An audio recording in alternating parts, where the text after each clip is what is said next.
Market में loss strategy की वजह से कम होता है और इमोशंस की वजह से ज्यादा। सच ये ट्रेडिंग में सबसे बड़ा दुश्मन मार्केट नहीं होता, चार्ट नहीं होता, ऑपरेटर नहीं होता। सबसे बड़ा दुश्मन होता है आपका खुद का माइंड। कभी फियर आता है और प्रॉफिट जल्दी बुक करवा देता है, कभी ग्रीड आता है और प्रॉफिटेबल ट्रेड को लॉस में बदल देता है, कभी फोमो आता है और गलत जगह एंट्री करवा देता है, कभी रिवेंज ट्रेडिंग आपके पूरे दिन का प्रॉफिट एक ही ट्रेड में उड़ा देती है। और सबसे डेंजरस बात, उस वक्त हमें लगता है कि हम सही कर रहे हैं, लेकिन रियलिटी ये होती है हम ट्रेड नहीं कर रहे होते, हमारे इमोशंस ट्रेड कर रहे होते हैं। आज हम इमोशंस का पूरा गेम समझेंगे, क्योंकि जब तक इमोशंस को समझा नहीं तब तक मार्केट को समझने का कोई फायदा नहीं। इमोशनल ट्रेडिंग होती क्या है? ट्रेडिंग का सिंपल रूल है, प्लान के अकॉर्डिंग ट्रेड लो, रूल्स के अकॉर्डिंग एग्जिट करो। सुनने में कितना सिंपल लगता है ना, लेकिन प्रॉब्लम तब स्टार्ट होती है जब रियल मनी इन्वॉल्व होता है। चार्ट वही होता, सेटअप वही होता, स्ट्रेटेजी वही होती, लेकिन डिसीजन बदल जाता है। क्यों? क्योंकि पैसा इमोशंस को एक्टिवेट करता है। एग्जाम्पल, आपने डिसाइड किया 1% का रिस्क लोगे, आपने ट्रेड लिया,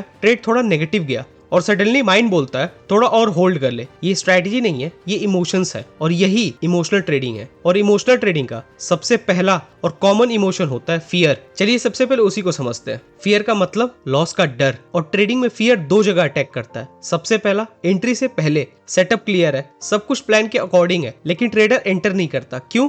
क्योंकि दिमाग बोलता है व्हाट इफ लॉस हो गया तो। रिजल्ट, ट्रेड वहीं से चल जाता है, और जैसे ही ट्रेड चल जाता है फियर खत्म नहीं होता, वो फोमो में कन्वर्ट हो जाता है। लेकिन फियर सिर्फ एंट्री तक लिमिटेड नहीं है, फियर प्रॉफिट के टाइम भी अटैक करता है। ट्रेड प्रॉफिट में है, टारगेट अभी दूर है, लेकिन ट्रेडर एग्जिट कर देता है। क्यों? क्योंकि दिमाग बोलता है जो मिल रहा है ले लो, और यही चीज आपको बड़ा विनर नहीं बनने देता। लेकिन फियर के अपोजिट साइड जो इमोशंस है वो और डेंजरस है, और वो है ग्रीड। फियर लॉस में एक्टिवेट होता है, ग्रीड प्रॉफिट में। और ग्रीड डेंजरस इसीलिए है क्योंकि उस वक्त आपको लगता है आप स्मार्ट डिसीजन ले रहे हो। एग्जाम्पल, प्लान था टारगेट पे एग्जिट करना, टारगेट हिट हो गया, लेकिन माइंड बोलता है और ऊपर जाएगा, और आप होल्ड कर लेते हो। फिर मार्केट रिवर्स होता है, प्रॉफिट गया और ट्रेड लॉस में आ गया, वो अलग। बस यही ग्रीड का काम है, रियलिटी को इग्नोर करवाना। और जब ट्रेडर ग्रीड और फियर के बीच फंसा रहता है तो एक और इमोशन अटैक करता है जो बिगिनर को सबसे ज्यादा डैमेज करता है, वो है फोमो। फोमो यानी फियर ऑफ मिसिंग आउट। ये तब आता है जब मार्केट चल चुका होता है और ट्रेडर सोचता है यार ये और जाएगा, और वहीं लेट एंट्री होती है, और अक्सर वही टॉप होता है। प्रॉब्लम क्या है? प्रॉब्लम मार्केट नहीं है, प्रॉब्लम है अर्जेंसी। ट्रेडर को लगता है आज मिस हुआ तो सब खत्म,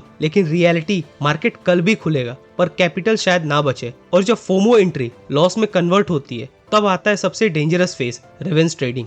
लॉस हुआ, माइंड हर्ट हुआ, ईगो हर्ट हुआ, और फिर थॉट आता है अभी रिकवर करना है, और यहीं से डिस्ट्रक्शन स्टार्ट होता है। Random entries, no setup, no logic, सिर्फ इमोशंस। रिवेंज ट्रेडिंग का पर्पस प्रॉफिट नहीं होता, पेन को कवर करना होता है, और एक लॉस मल्टीपल लॉस में कन्वर्ट हो जाता है। यही बिगिनर ट्रेडर और प्रोफेशनल ट्रेडर का डिफरेंस है। प्रोफेशनल लॉस को बिजनेस एक्सपेंस मानता है, बिगिनर पर्सनल अटैक, और इसी वजह से बिगिनर का पैटर्न ऑलमोस्ट सेम होता है। चलिए वो पैटर्न देखते हैं, ध्यान से देखिए। प्रॉफिट जल्दी बुक करना, लॉस को होल्ड करना, फोमो एंट्री करना, रिवेंज ट्रेडिंग करना, ओवर ट्रेड करना, ये पैटर्न ऑलमोस्ट हर बिगिनर का होता है। और अगर आपको लग रहा है ये आपका भी पैटर्न है तो समझ जाइए प्रॉब्लम स्ट्रेटजी में नहीं, साइकोलॉजी में है। अब सवाल ये है इसको कंट्रोल कैसे करें, ये सबसे इंपॉर्टेंट पार्ट है। अब तक प्रॉब्लम को समझा, अब सॉल्यूशन। सबसे पहला rule, pre defined plan. Trade से पहले डिसाइड करो एंट्री कहाँ होगी, एसएल कहाँ होगा, टारगेट क्या होगा। ट्रेड के बाद डिसीजन मत लो, क्योंकि ट्रेड के बाद इमोशन एक्टिवेट हो जाता है। Rule number 2, fixed risk. हर ट्रेड में सेम रिस्क लो, रिस्क फिक्स्ड होगा तो माइंड स्टेबल रहेगा। Rule number 3, accept the loss. Loss normal है, हर ट्रेड विनर नहीं होगा, ये एक्सेप्ट करना ही पड़ेगा। Rule number 4, trading journal. Trade क्यों लिया, एग्जिट क्यों किया, इमोशन क्या था। जर्नल एक शीशे की तरह होती है।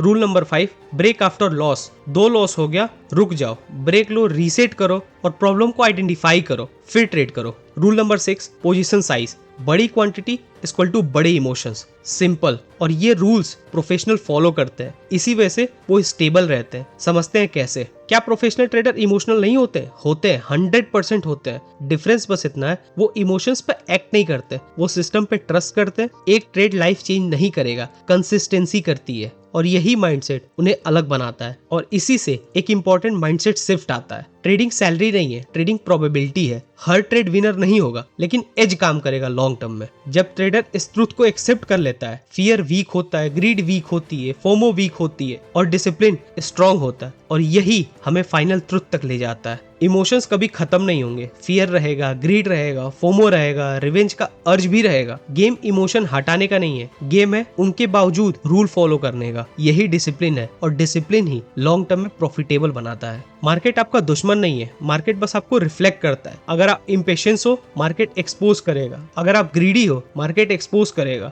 अगर इमोशनल हो, मार्केट एक्सपोज करेगा। ट्रेडिंग सिर्फ पैसा कमाने का गेम नहीं है, ये सेल्फ कंट्रोल का गेम है। जो खुद को कंट्रोल कर लेता है वो मार्केट को सर्वाइव कर लेता है, और जो सर्वाइव कर लेता है वो एक दिन सक्सेसफुल जरूर होता है। नेक्स्ट टाइम ट्रेड लेने से पहले चार्ट मत देखो, खुद को देखो, क्योंकि ट्रेडिंग का असली बैटल स्क्रीन पर नहीं, माइंड के अंदर होता है। उम्मीद करता हूँ आपको वीडियो इन्फॉर्मेटिव लगी होगी। आपका कीमती समय देने के लिए बहुत बहुत धन्यवाद।